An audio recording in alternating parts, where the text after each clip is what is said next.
Hello, and welcome to the Yarn Trekker podcast. In our last episode, we started the cottage country yarn crawl in Fenelon Falls. Today, we're in Bracebridge at the Muskoka Yarn Connection, so we can get the passport stamped and receive another clue to the mystery cowl. Let's go in.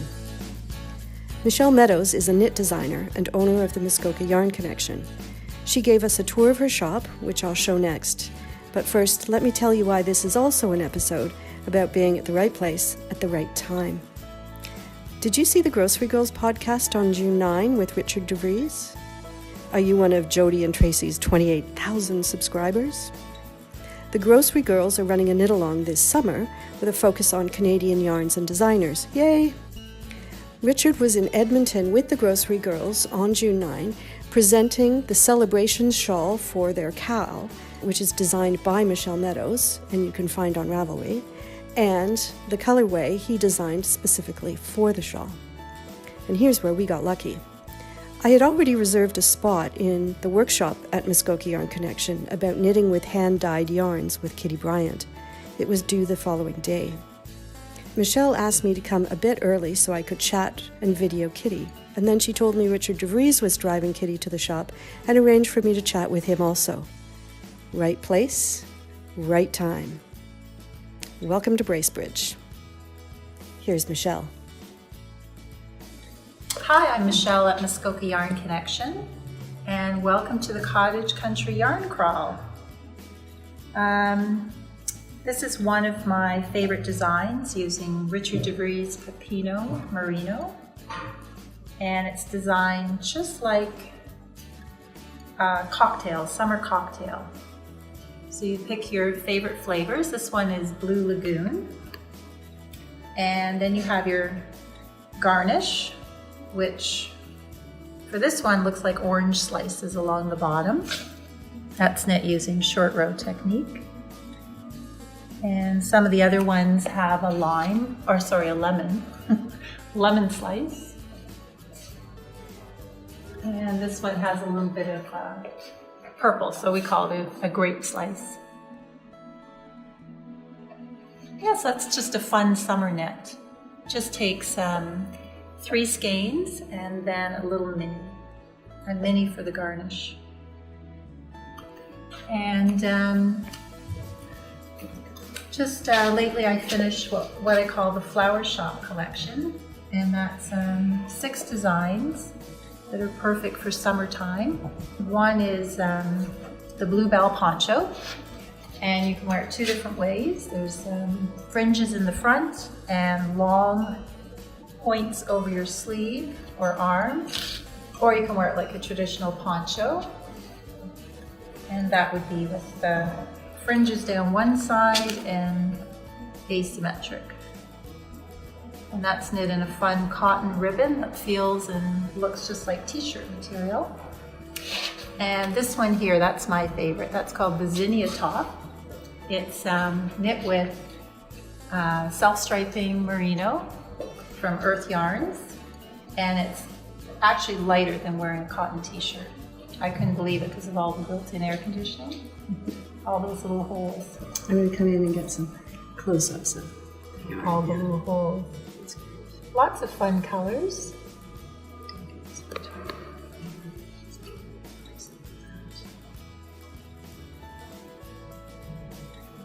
And then the one at this end is called the Flower Shop Shawl. That's again using the yarns of Richard Devrieze, which is a high twist merino. And it's designed to knit top down. And basically you just pick your favorite flower theme. This one reminded me of tiger lilies. And it takes 2 different colorways. It's kind of nice to have the neutral for the lily lace pattern. It really shows up well. And then something in a fun speckle or multicolor for the contrast. A little bit of slip stitches, a little bit of yarn overs, and lots of garter stitch. And then 2 more in the Flower Shop collection are the Butterfly top, which has nice big wide kimono sleeves. Very short and boxy. You can wear it over a tank top or a summer dress. And that's in a nice beautiful cotton linen blend. Very soft, with a nice drape to it. Oh, I like it. And there's a pattern here too. That's Yeah, a little bit different patterns there. A wavy scallop. Good. That's beautiful. And then this one's been really popular in our knitting groups. It's called the North Vest.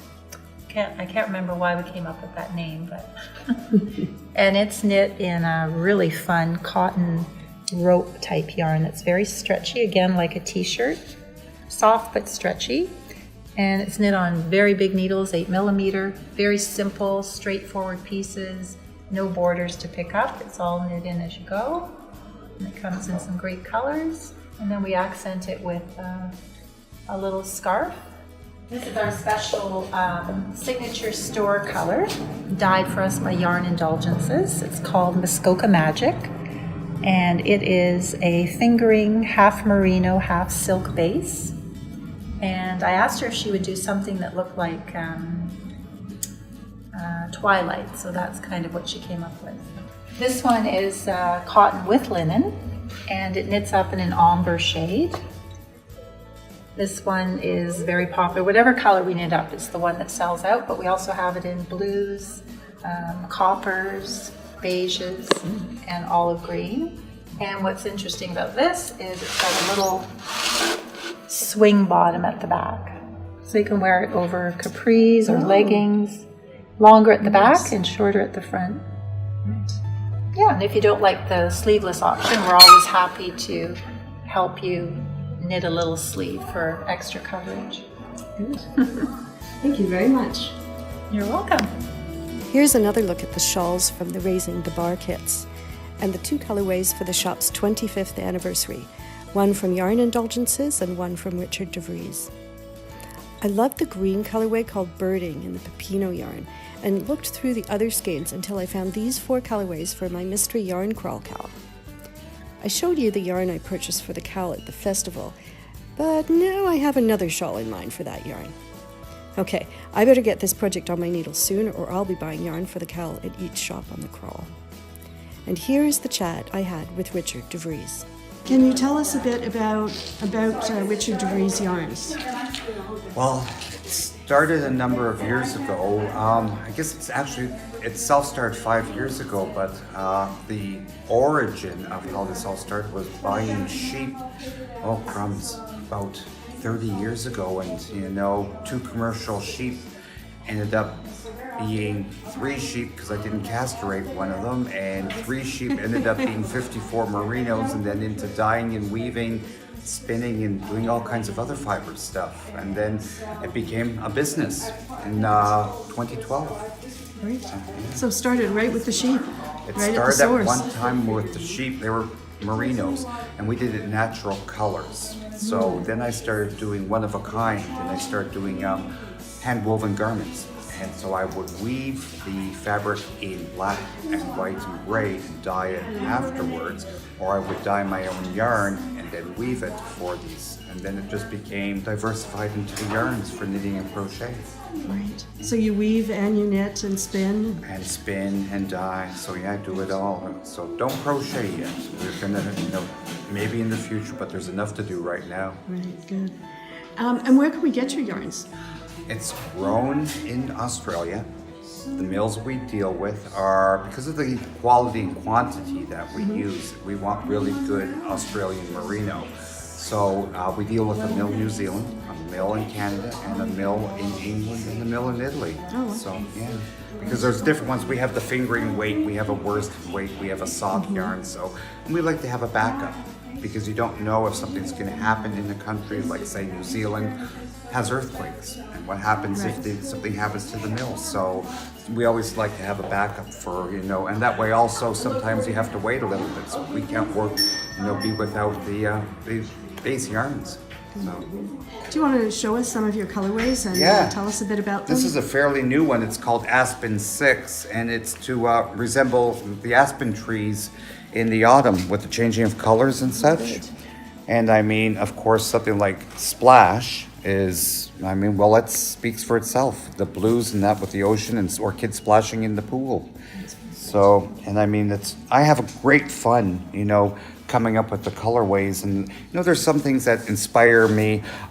this is stopping to sniff, which is taking the time to stop and sniff the flowers, which we don't a lot of people don't do anymore. So, but yes, so I mean, some of them are bright, some of them are a bit more pastel. You have to, cater to all the different, people who not everyone wants something bright like I do. So people do like pastels. Right. That's good. And where can people buy your yarn? In this area, Muskoka Yarn Connection, of Right. course. We have online they can also do it. So they can see if they go onto the online store, they can see which stores, in their area carry it. So, but we deal with, we've got stores in Australia, Scotland, England, France, and then a number in Canada and the United States. Right. So you're international then? Yes, we are. Yeah, it has snowballed.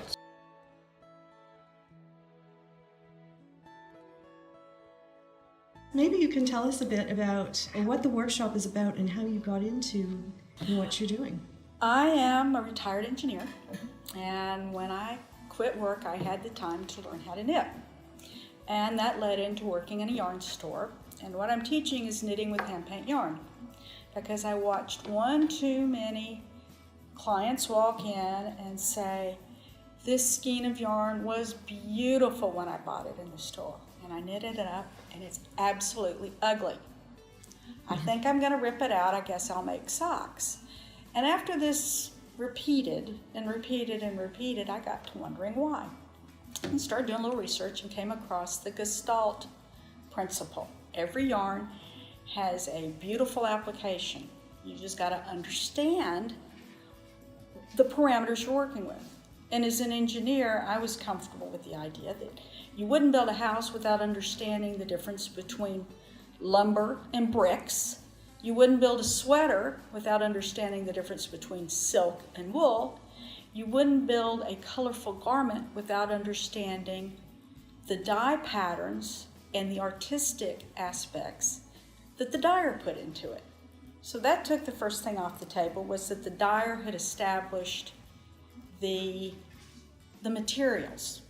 You had wool or silk, you had a real short repeat yarn that was painted, you had a spatter yarn, and each one of those has their own individual characteristics and strengths.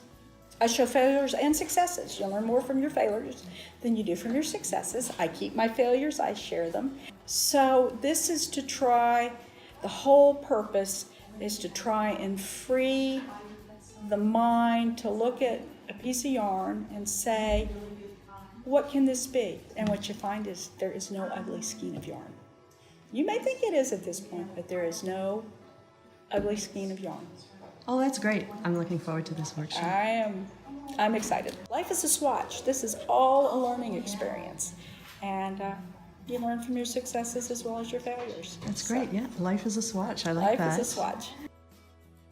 Kitty Bryan's workshop was terrific. All the participants left saying how much they had learned and how really inspiring it was for us to go away and play with hand-dyed yarns with different stitches and patterns, try things out, swatch, not just gauge swatch, and really find the possibilities in the yarn. This, I want to show you, is the reason I needed to take that workshop.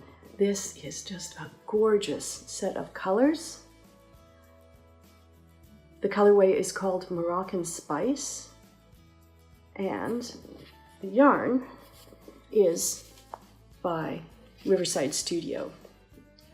Riverside Studio is in Wakefield, Quebec. That's about 45 minutes north of Ottawa in Quebec, and the dyer's name is Catherine.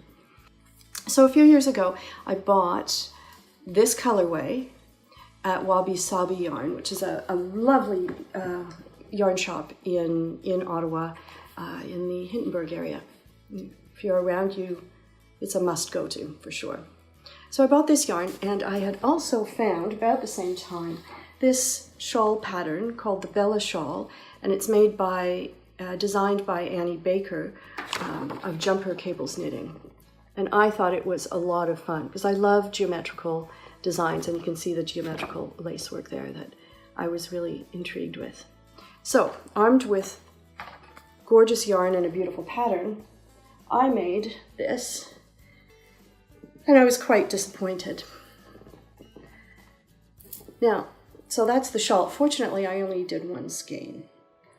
If you look at the lace part, it's beautiful. I think that worked out very nicely, and I love the way the edging goes this way here on this side.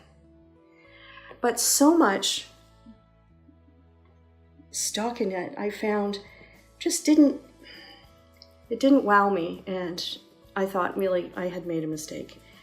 I did think a plain color would work, and I had this yarn which is alpaca, and so it's lovely and soft, and I made it. And sure enough, I love that pattern. I think it's lots of fun. So that was good, but I still wanted to do something with that yarn, and that's where Kitty Bryan's workshop came in handy. So just after the workshop, I did come home, and Wabi Sabi had a trunk show with Riverside Studio yarns. So I plan to go back and buy this. I picked up this, and I am going to make it beautiful in some form of knitting. But while I was there, I also saw these two colorways that I loved. One was nutmeg, and one is called corrosion. So the nutmeg, I don't have the yarn in the balls, is this beautiful colorway, and this is the corrosion. So if you can see, it is it's gray, but it has flecks of that brown orangey stuff that's in the nutmeg colorway. They work so nicely together. So I chose this pattern. It's called Asunder, and it's by Lisa Much, who is a Toronto designer. I'll show you another picture here of the shawl that she did. I thought that was gorgeous. So I knit this.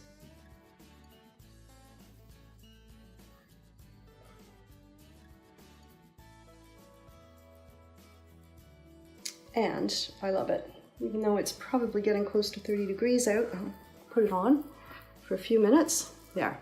So I'm really happy with that. Now I feel so much more confident going into a wool shop or a festival. When I see hand-dyed yarn, I have a better idea of what I'm looking at, what questions to ask myself about it, and I know that I too can make beautiful garments with it.